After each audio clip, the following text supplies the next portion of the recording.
So today I want to give you a quick tutorial of how to put a joy bag together.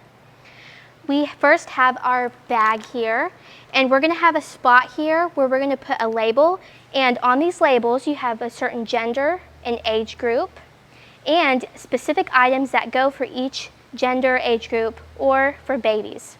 So we want to make sure to pay attention to that, and then we want to make sure on each category that the items are checked off with a pen or a pencil there, and it's taped on inside of the bag in this spot where everyone can see it. And now we're going to go down the list and make sure we have all the items in the bag.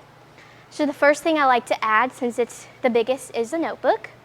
So I'm going to put the notebook in here. And then I like to put in the body wash. Now with the body wash, we want to make sure it's duct tape and not Scotch tape because it will leak, and we want to make sure it's in a plastic bag for extra protection. So I'll set that in there. And next I like to add a washcloth. And then onto the pencils, there should be 6 pencils. It's easiest if you put a rubber band on them. So I'm going to set that in there. And then next is a pencil sharpener. And next we want a small bag of lollipops. We found that Dum Dums work best, so about 10 lollipops in there.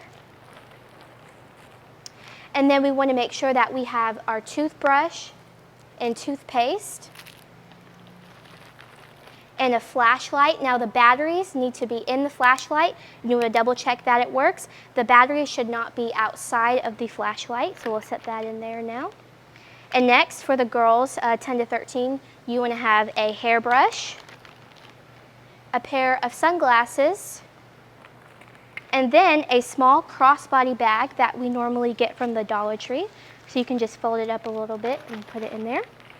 And last but not least, the most important thing is we want a scripture booklet in here. So if you're at a church and you don't have scripture booklets, we will put them in here at the warehouse. But we like to put them where it's visible for everyone can see. And now when we seal it up, this one seals, we want to make sure that the air is out. So I'm going to get out all of the air and finish it up. And there you go. That is a quick tutorial of how to do a Christmas joy bag.